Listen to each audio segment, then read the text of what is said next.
Professor Renee Cummings, welcome to Partnering Leadership. I am thrilled to have you in this conversation with me. Let me tell you, it is such an honor and a very unique pleasure to be joining you in this conversation. I look forward to it. Renee, I am so excited having studied some of the work that you've done. So I'm very fascinated both with your background as a criminologist and now as a data science professor deep into AI and ethical AI. But before we get to that, would love to know whereabouts you grew up and how your upbringing impacted the kind of person you've become, Renee. Fantastic question. So I was born in Trinidad and Tobago in the Caribbean, and growing up on an island that is so cosmopolitan, diverse, and so inclusive really shaped my thinking. So I bring a very multicultural worldview to the work that I do. So I grew up in a land that is just so rich with culture and creativity and energy. And the way that we do things in Trinidad and Tobago, the world has always celebrated us. So we're a very small island with some very big achievements. Of course, we've produced many scholars, including our first Prime Minister, Dr. Eric Williams, of course, the scholar C.L.R. James, the father of the Pan Africanist movement, George Padmore. We, V.S. Naipaul, who is one of the great writers of the world, and of course, a son of the soil, and of course, Nobel laureate Derek Walcott, who, although he was born in St. Lucia, considers Trinidad and Tobago his home. So we have this richness that we bring and a bigness that we bring, although we're a very small space. So I think that contributed to who I am. I'm also a mix of various cultures and heritages. My grandfather is of Indian descent, what we will consider Southern Asian. So I grew up in a household with African influences, Spanish and French, and of course, Indian influences. I think all of that makes me who I am. And that is the energy of diversity and inclusivity and just equity that I bring to this space of technology and this really broad perspective, interdisciplinary sort of multicultural perspective as well. What an outstanding background, Renee. And you beam with pride as you talk about all of the people that have made Trinidad and Tobago proud. You can add to that list Renee Cummings Thank you because very much. you have also achieved a lot, done a lot, and you are a significant voice in something that I believe will transform all of our lives more so than any of the technologies that many people are comparing to, and that's artificial intelligence. But Renee, before getting involved into data science and AI, you became a criminologist. Where did that interest come from? I was actually working as a substance abuse therapist at a therapeutic community in New York City, trying to provide rehabilitation interventions and a changed lifestyle for persons who were arrested because of substance abuse. While I was there, I realized that all of my clients had a criminal history. And I was really interested in the relationship between crime and substance abuse. And that led me to the John Jay College of Criminal Justice in New York City. And while I was there and studying crime and criminality and drugs, I looked at other questions such as juvenile delinquency, juvenile justice, forensic psychology, and even terrorism studies. And I got a master's degree in terrorism studies because, of course, I was always interested in the mind of the perpetrator, why individuals perpetrated a particular crime, the behavior, the crime scene. So I think all of this really added to the diversity that I bring into the space of data science, technology, and of course, artificial intelligence, which is my new love, as I call it. Renee, our experiences in life shape the way we see the world.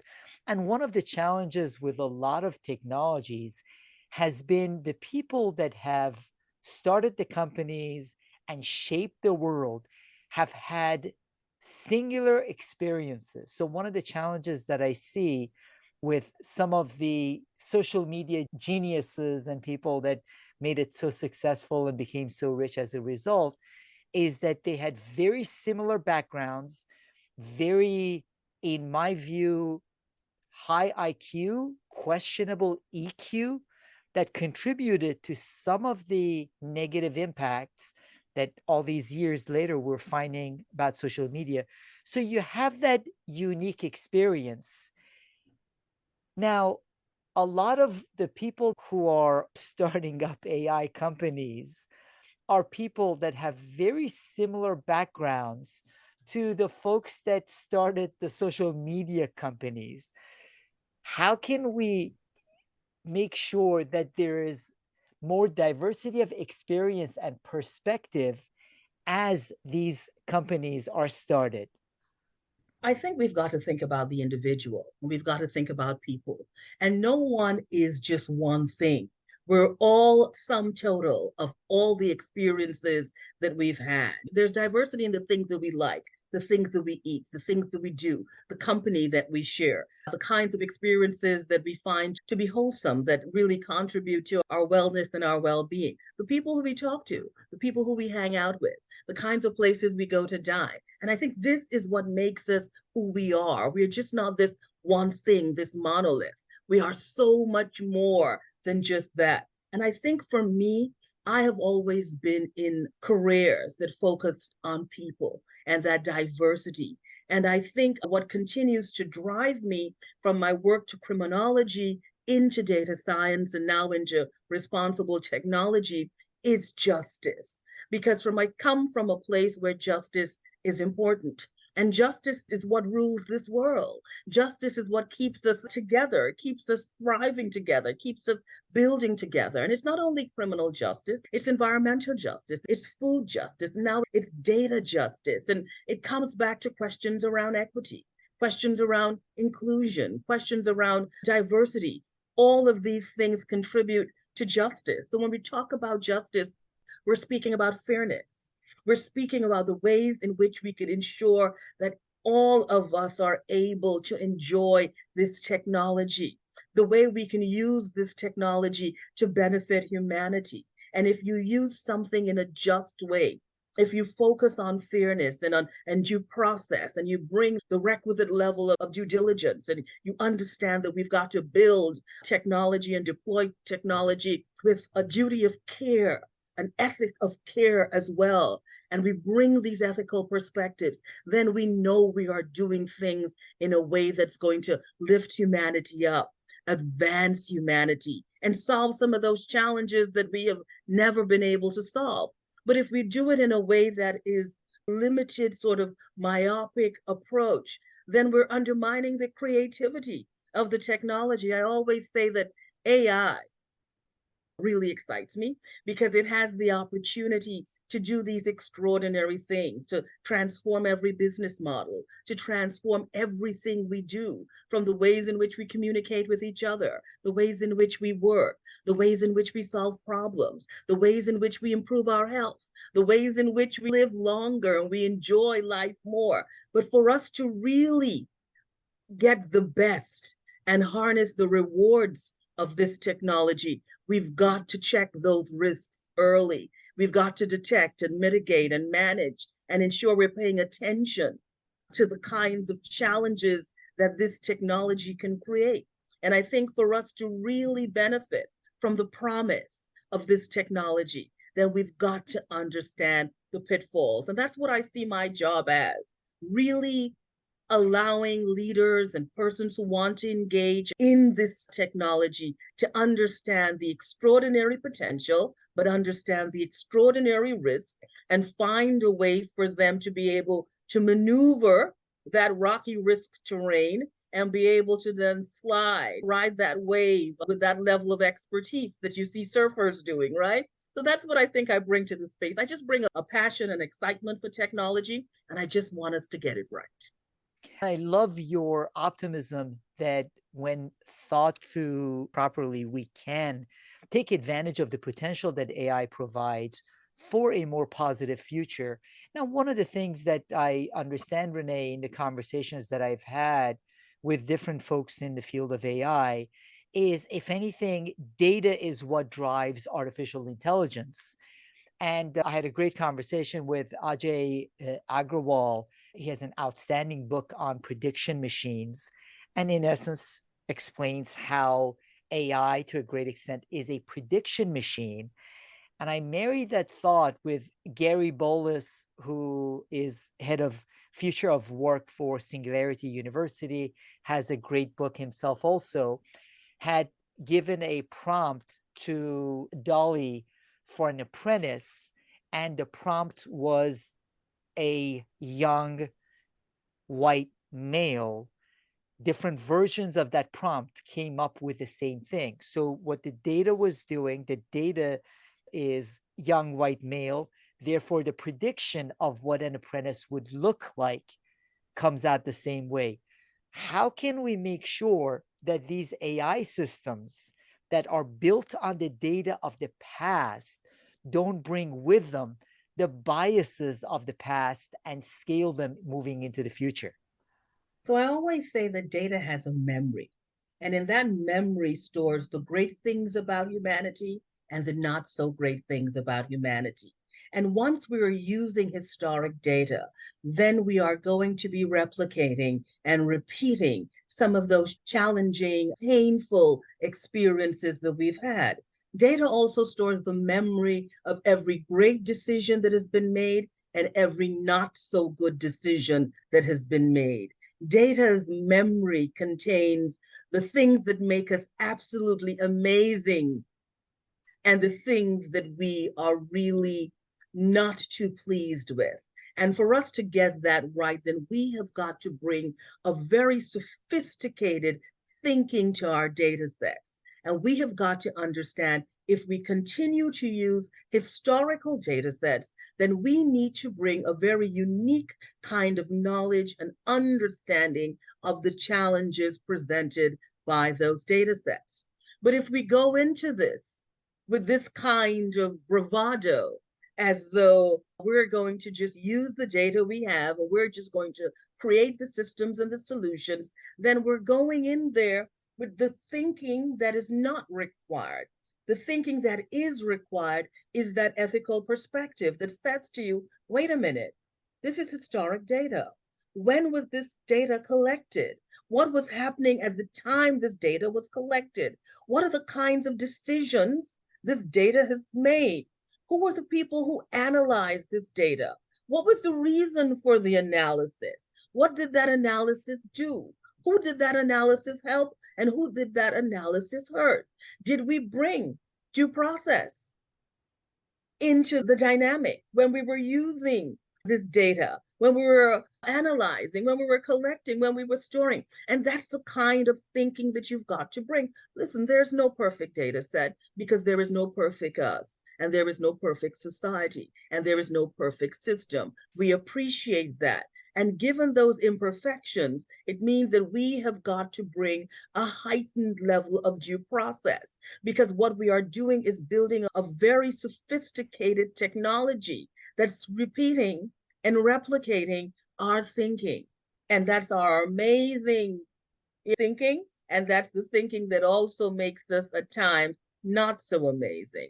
So we've got to bring that understanding. So as a individual involved in data science, that's one of the things that I try to do, to bring that understanding, to let individuals know that for some communities, data is used to carry a memory of trauma and pain and a loss of opportunity and limited access and the inability to acquire generational wealth and the inability to get the kinds of resources that those communities need to thrive. And I continue to let people know that different communities have historically experienced data differently. And those negative experiences are trapped in the memory of those data sets.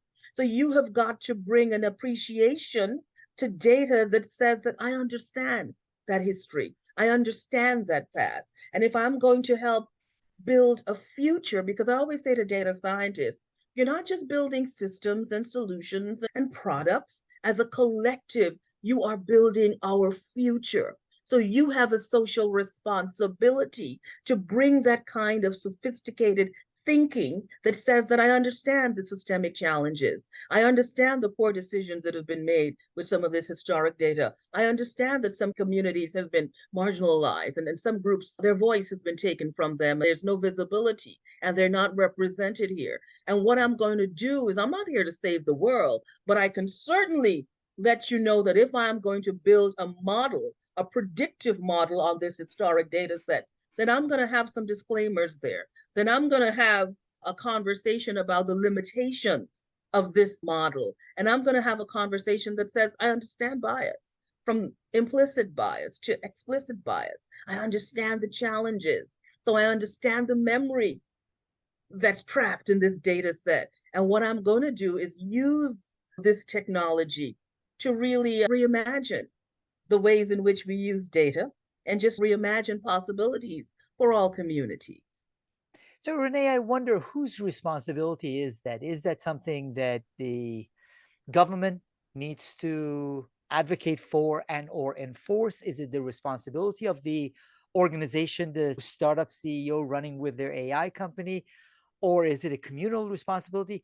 Who should make sure that those conversations are being had and that level of transparency exists? All of the above. All of the above. It is important because data is now the lifeblood of our society. I say data has become our DNA. And when we think about the ways in which we are using data, when we think about lineage and data, we are going to have to rethink data in very real ways, because that is the power of data. That is the promise of data as well. So we have got to understand at all levels that it is something that is very complex, and it is also something that is very complicated data. And for us to get the best out of data, we have got to bring the best kind of thinking to deconstructing these data sets, to debiasing these data sets. And when we think about bias, of course, there are different levels of bias. It could be systemic bias, it could be moral bias, it could be legal bias, variations of bias. Sometimes bias is required because bias is a form of discriminating. When we think about data, when we think about statistics, and bias and discrimination in statistics are not always negative words, right? They are words that can be seen in a very positive way if you're dealing in the realm of math and statistics and data science. But it also has other implications when we get the negative impact of bias and discrimination. So it really calls for just a new perspective of interpretation that is just deeper than the surface, and an understanding that if you're going to build something for everyone, then you've got to understand the history of that data. Where has that data traveled? Who has that data met? Who has that data marginalized? So it's really important. So I think the individual, the data scientist, it's so critical. That's why at UVA, we focus in our School of Data Science on big data ethics, on bringing that ethical perspective, of adding the value to technology that is so required to ensure that the data scientists who are trained at the School of Data Science understand why it is we need to do responsible technology or responsible AI, why we need to build models we can trust, why we are committed to data justice. We have a Data Justice Academy that we do in the summertime, exposing undergraduate students to these questions around data. So questions around data justice, questions around data ethics, questions around AI ethics, and really designing ethical futures and looking at the relationship between data and society and those long-term impacts of data on society are so critical to us at the University of Virginia. That commitment is that we want to ensure that we get technology right. We want to ensure that the interest of the public is included in the ways in which we are designing, developing, deploying, and adopting these technologies. That's why I'm so committed to just sharing my voice and having more conversations. So from the data scientists to the companies, and the companies who are the data scientists that they're hiring, they've got to think about. And of course, government, because the role of government is to govern, right? So we're looking for good governance. We're looking for oversight. We're trying to ensure that there's compliance. And of course, there's the right kind of legislation that allows innovation to continue, but to continue ethically. I always say that ethics and innovation can exist in the same home. It's a perfect marriage if we get it right. And I think government has a critical role to play. And I think last year, the White House put out that blueprint for the AI Bill of Rights, and of course, has been working on different policies to really bring the guardrails that are required. Of course, we have the EU, and the EU continues to do very extraordinary work. We have the EU AI Act, that everyone's waiting for that to drop in a kind of way, hoping that the Brussels effect kicks in and everybody everywhere in the world starts to do data science and to do AI right and to pay attention to those risks. So there are things that we can look at, but I think it's also a responsibility for us, the individual. And I try for people to understand they don't always have to wait. We can get involved in the conversation and understand that every day, every time we open our eyes, even when our eyes are closed, we are producing data that's being used, that's being collected, that's being corralled by the data brokers. And then, of course, all of that data is going to one day, which is very soon. When I say very soon, the same day, make a decision about us. And that's one of the challenges for me with AI and algorithms. It's that decision making that happens, the agency and the autonomy that we have given to the algorithm. And we need to know, we need to be educated on how these algorithms work, how they can benefit us at times where they could easily be weaponized against us. Renee, kudos, first of all, to University of Virginia for spending energy resources to this effort. And that is something I really appreciate about what you continue to do and what you have done in being a voice for and advocate for this to help more leaders and more people in the community to understand it rather than viewing it as a black box that we should trust by default. The more people fully understand the importance of the data, the importance of the algorithm, and have the conversations ahead of time, the more likely we're going to be to have those positive outcomes. Now, there are some Silicon Valley types like the Elon Musks of the world that say the conversation you and I are having is a woke conversation and trying to control AI based on what our values are. Would love to get your thoughts and perspectives on that, on people that say, let it run wild, don't put your values on the past data sets. For example, with respect to meritocracy, whoever has succeeded in the past is most likely to succeed in the future. Don't play around with that data. What would be your thoughts with respect to people that are advocating let it flow as it is rather than try to put your values and systems on the algorithms moving forward? I think the entire community around data and AI understand that we've got to bring a responsible approach. They understand for this technology, particularly AI, to mature, it has got to be a responsible technology. If those values that we are bringing are ethics, are emotional intelligence, are mindfulness, are an understanding of humanity, understanding of intergenerational trauma, and how these types of events have complicated people's lives, that's okay if those are the values that we are bringing to technology. Because one of the things that we have realized is that this technology in itself is being built by us. And it's being built by many of us who are not bringing that requisite level of emotional intelligence. And we have seen the crises that continue to be created by this technology. So I think all of these companies understand there are risks. All of them understand there are crises. What companies are trying to do is everyone's trying to rush to market with something. Now we have the search engine wars, but everyone is trying to deploy a search engine that's going to just do everything that you've never imagined it could do for you. But we're seeing challenges. We're seeing lots and lots of challenges. It's not about putting our stamp on it. It's just a really solid group of thinkers and AI ethicists, responsible technologists, data activists, and other social justice activists, and leaders like yourself, and persons involved in government and regulations who understand that we have done this for a very long time. When we think about food, do we just put anything on our shelves for people to eat? No, there's an FDA. When we think about drugs, even movies have ratings now, right? When we think about everything that we have done to ensure that certain protections are provided, because we know that children need certain protections when it comes to the internet. when it comes to technology, in particular, when you look at the impact of Instagram and TikTok on young people, Instagram in particular, on young girls and teenage girls,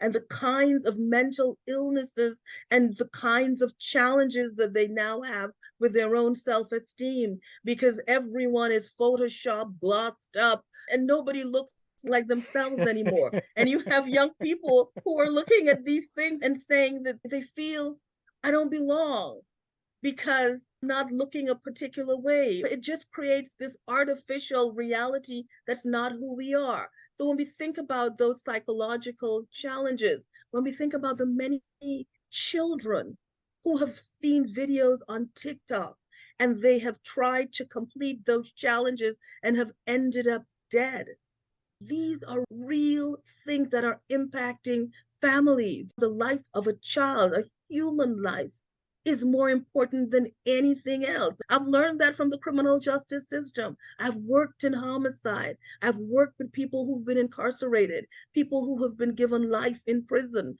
and seen how that kind of intergenerational trauma impacts their generations forever. Children who have parents who are incarcerated, children whose parents have been murdered. These are a real pain that people carry with them. And now we have technology that's creating more pain in families. So, yes, we know technology can do amazing things, but we also know when we decided to start to develop and design these technologies, we weren't thinking about all of this. When Facebook was developed in a college dorm, it was for people to get in contact, meet people, have a good time. They didn't think it would be impacting political decisions worldwide or spreading disinformation or just creating the kinds of challenges that we see. So the beauty is that we are creative, we are imaginative, we are innovative, but there needs to be guardrails. There needs to be protection for groups that are vulnerable, groups that are not represented, groups that have been marginalized, groups that need an equitable stool to stand on, to get a good footing to what is required of all of us. I would say a lot of people say things, in particular because of the internet, in particular because of the speed in which these things spread. So there's a lot of people saying a lot of things, but I think in our hearts, in our heart of hearts, as they say, we know what's right. Renee, I love that. As a father of two teenage girls, I've studied the issue. And I think one of the things that we have been sold over the past dozen plus years is that any attempts to regulate or think through technology will hamper competitiveness. And as you said, whether it's with drugs or food or anything else, we have to have those relevant conversations. Now, this is a tremendously powerful technology that can serve for the good. We have to have those conversations with artificial intelligence as well. Now, in having those conversations, being that you have a background in criminology, you are still involved with it. A lot of law enforcement agencies, Renee, are using artificial intelligence, including the Metropolitan Police Department in DC, where they are forecasting where and when crimes are most likely to occur. And therefore, they send more officers and prioritize those high risk areas.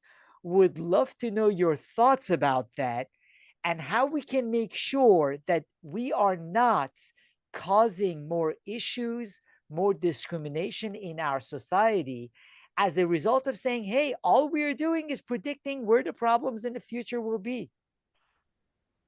Listen, the police across the world have been using predictive analytics for about 20 years now. So they've been using data, they've been compiling an extraordinary amount of data. When we think about the ways in which the police have brought a data driven approach, which is also known as intelligence led policing, it takes us back to New York City, CompStat, Police Commissioner Bratton, him coming from LA and coming to New York and saying, listen, we're going to use data in the ways in which the subway patrol were using data in New York City, and we're going to use data to reduce crime. Data and crime is something that they've had a long but turbulent relationship.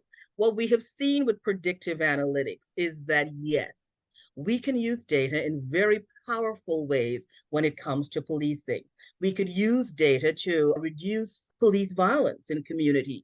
And there are individuals who are working in that space. We can use data and AI and virtual reality to train our officers when it comes to reducing implicit bias, which is so critical to the ways in which we see that being acted out on the street and turning into police violence and turning into gun violence being deployed by the police against citizens. We can use data science in very creative ways to design early warning systems for us to know who are the troubled officers, who are the officers who continue to get into violent situations, and save these officers from themselves and get them the kind of treatment that they could use. And then we could use predictive analytics in the ways in which we've been using it, which is we continue to over police communities that are already over policed.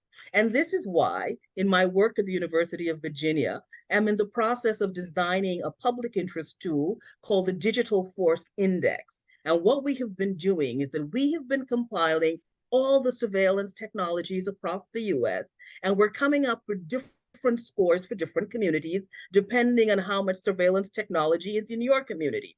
And this is a way for law enforcement to see whether or not the kinds of technologies that we're deploying in communities are having any real impact when it comes to reducing crime, violence, and homicide. Or is it that we're just getting ourselves involved in these vanity projects where we believe that technology is the answer to anything that is crime and criminality? And what we're seeing is that technology and the deployment of an extraordinary amount of technology in a community does not reduce crime.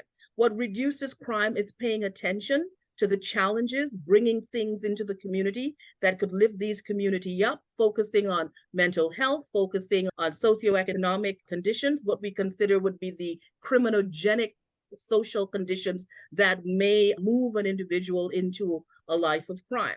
So when it comes to the police using these technologies, we've got to be critical as well, because there's a lot of pseudoscience out there, a lot of pseudoscience, and people believing that they can design an algorithm to say who's criminal, who's not criminal, who walks like a criminal, who doesn't walk like a criminal, and who's going to perpetrate crimes. We have seen the challenges with facial recognition. We have seen how this technology created the wrongful arrest of Black and brown men, or the ways in which it's unable to really work with persons who are Black and brown, people who identify as female, the many challenges of this technology. And these challenges from a policing perspective are just not challenges, they become civil rights challenges. They become human rights challenges.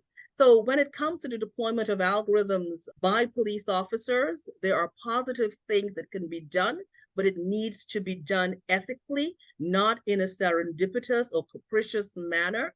We need to ensure that law enforcement understand the ethics around the deployment of algorithms, or using an algorithm as an undercover cop, or using an algorithm as a detective, or using facial recognition. And we need for officers to know that when we are thinking about data and we're thinking about harnessing the best from data, we've really got to understand the challenges of these communities, because what we have seen is that technology has been deployed in law enforcement communities forever, but crime is not going down in a lot of these communities. Homicide keeps increasing. So you've got to ask yourself, we have all this technology out here, but it's not delivering the kinds of results. So what's missing? What's missing is that interaction.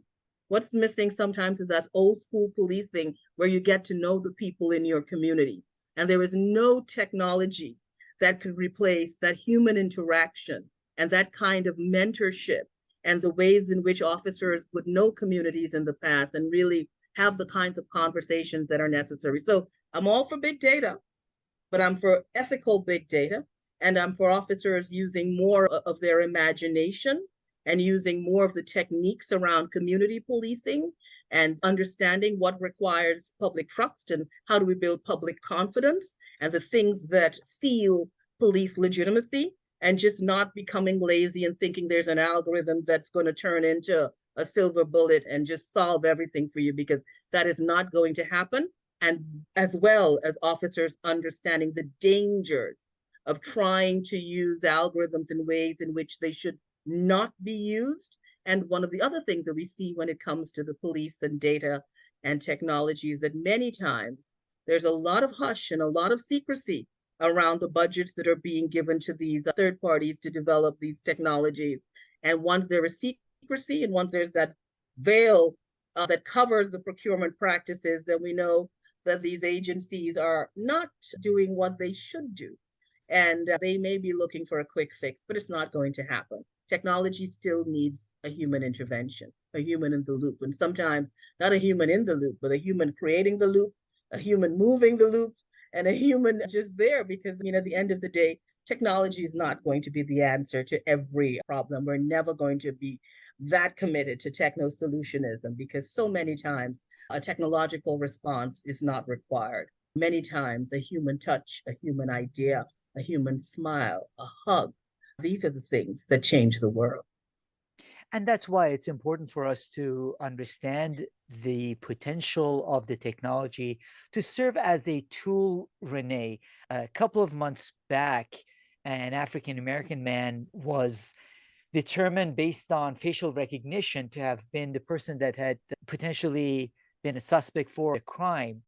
Is that a case of Robert Williams in Detroit, where they said that he was in a mall stealing watches and he was arrested in front of his children? It's the classic case that the ACLU focuses on that looks at misrepresentation and wrongful arrest. The officers didn't question the technology. And part of the point that you make is that the technology can serve as a tool.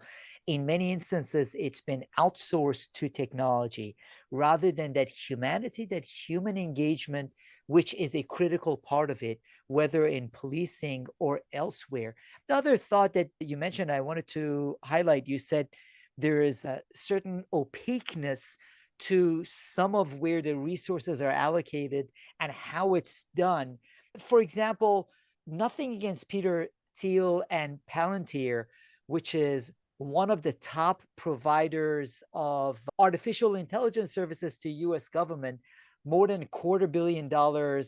Peter Thiel has a very specific ideology himself and he drives it. So I would imagine a lot of people that are using Palantir, a lot of government agencies and organizations, aren't clear on how the decisions are reached, what the algorithm is, but still it's something that they rely on. So we have to question it at all levels. And that's the transparency that you talk about that is really important before we implement these systems. Definitely. So it's always about accountability and transparency and explainability, accountability, auditability. These things are so critical. So many things for us to just deconstruct here. When we think about the arrest of Robert Williams by facial recognition, we're not thinking about the extraordinary trauma his children and his wife had to experience by him being arrested at home. And that is a trauma that you cannot take away. So when I speak about really understanding data and why we need to bring a trauma-informed perspective to the ways in which we're deploying technology is because these technologies are replicating further trauma. Not only that, he was arrested for 15 plus hours. He had to call his job and say, I was not coming in. Or his wife had to call his job and say, Robert was arrested. We have to think about all those factors that create further challenges for individuals.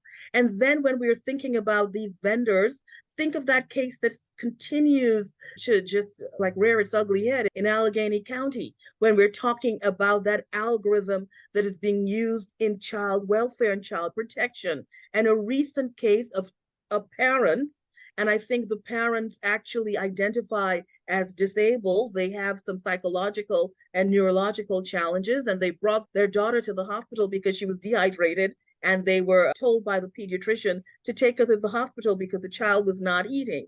And of course, while they were in the hospital, they realized that they got a visit from child protection. And all of a sudden, their child was taken away from them, and they now had to have supervised visits for their own child because disability has now become a data point for irresponsibility when it comes to a parent. There are many parents that have disabilities. There are parents who are visually impaired, parents who are hearing impaired, parents who have neurological diverse situations. It doesn't mean they're bad parents. It doesn't mean they cannot parent. So when we're thinking about the kinds of data that we're using to create these risk assessment tools, these algorithmic risk assessment systems, and the kinds of challenges they are creating for families now, yeah, an algorithm said that these parents are no longer worthy of taking care of that child. But are they thinking about the experiences for that child? Are they thinking about the fact that disability does not mean that you're not able?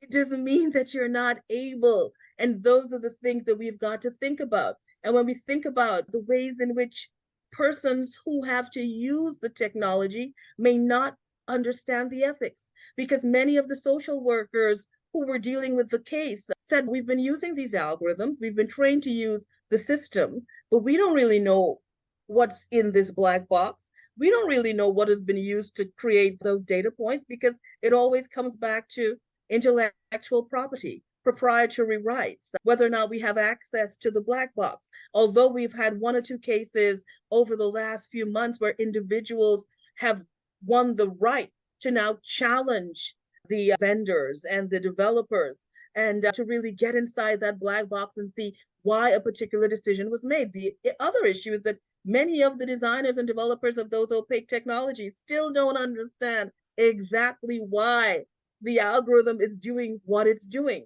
But if an algorithm denies someone bail, if an algorithm denies someone parole, if an algorithm says that you need to be sentenced for a particular time, it means an algorithm has an extraordinary amount of power. I'm committed to collective augmented intelligence. I'm committed to the human brain and that machine brain working together to give us the best decisions in real time, to inspire creativity and innovation, and really to spark the kind of thinking where we could just reimagine this world in real time. That's what I'm committed to. I'm certainly not committed to an algorithm having an extreme amount of autonomy and making decisions that I cannot investigate, or decisions where there are no redress. We've got to really rethink some of these things and understand that people are involved and lives are involved and children are involved and families and communities and futures are involved. And you can't play with someone's future, because if you play with someone's future, you are playing with the future of a generation. And that's why we need those guardrails. Renee, that also goes along with what Louis Rosenberg, who is he's CEO right now of Unanimous AI, was a pioneer in augmented reality, virtual reality. Part of what he says in that his fear is people driving for AI driven decisions as opposed to augmentation of decisions. And in many instances, as you mentioned, a lot of times even the companies themselves and the developers don't fully understand the decision making process that the algorithm is going through. So they can't point, there are so many different data points that they can't point to this is the exact reason why, which is why that involvement in humanity is really important. So my question is for you, for the business leaders, for community leaders, for governmental leaders, how can we influence the direction that this AI goes in? I love the fact that you have the optimism about the potential of the technology, which is outstanding, and you warn us that we need to have guardrails around it. So, what can we do as leaders of organizations, nonprofits, and government agencies to make sure that we guide the algorithms, the conversation, and the outcomes to a positive future rather than a dystopian one driven by the algorithms themselves? I think what we need to understand is that this technology needs us. This technology needs all of us. This technology cannot do the great things that it is ready to do without our involvement. We need to understand that if we design it ethically, it means that we're designing it in a way in which it is going to really help us instead of harm us. It means that if we are bringing diversity, equity, and inclusion, and bringing a trauma informed and justice oriented perspective, it means we are stretching the imagination of this technology in ways in which it is yet to be stretched. And we've got to understand, for us to profit from the potential promise and the power of this technology, we have got to understand the pitfalls and the fact that this technology can create extreme prejudice, and it can lead to the persecution and the further persecution of certain groups. And if we are to get this technology right, and if we are to do AI in a way in which it is equitable and it is inclusive and it is diverse and it is justice oriented and it is trauma informed, it means that we have done an extraordinary job as being a citizen of this world. And when we leave this world, the generations that come behind us are going to be super proud of us. The generations coming behind us will be super proud of us, as the podcast has listeners in 100 plus countries, including Trinidad and Tobago. And I know all of the listeners, especially the ones in Trinidad and Tobago, are jumping up and down, are proud of you, Renee. I love the way you communicate this, Renee, with tremendous positivity for the potential of it, making sure we are aware of the need for those guardrails as well, which is why I appreciate the fact that you take the time to communicate to the outside world. So, for people who are not immersed in deep data and in artificial intelligence, however, they listen to you and they say, I get it. I want to understand more to be able to have a positive impact. Are there resources that you typically recommend for them to read, to watch, things to do to understand it enough to ask the right questions? Because one of the things I'm hoping to do in these conversations, Renee, is inform the leaders that listen to the episodes enough so at least they know what questions to ask. We might not have the answers, but at least to know what questions to ask. So, are there any resources you find yourself recommending for that?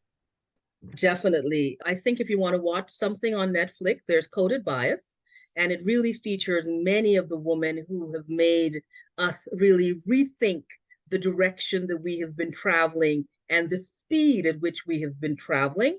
It gives you a really great insight to technology and the kinds of harms that could be created. If you're looking for something to read, there are several books that you need to read. Weapons of Math Destruction by Kathy O'Neill is definitely one. Race After Technology by Ruha Benjamin and Viral Justice by Ruha Benjamin, you need to read. Artificial Unintelligence and More Than a Glitch by Meredith Broussard is critical. Of course, Sophia Noble's Algorithms of Oppression are very critical. And of course, there's an extraordinary array of books that I have here. I can read out all of them. But I think if you get on those, you would understand what needs to be done and what your role is and why we cannot take this lightly. And I always say, I was not there for the invention of the printing press and the steam engine, but I am certainly here for the invention of AI, and I'm living in the age of AI, and I am going to be a part of that conversation because I'm in love with AI. I'm in love with data science. I'm just in love with the things that we can do with this technology. We can correct so many things that we did incorrectly. We can just change the direction of so many groups that didn't have the kinds of opportunities that so many of us have had.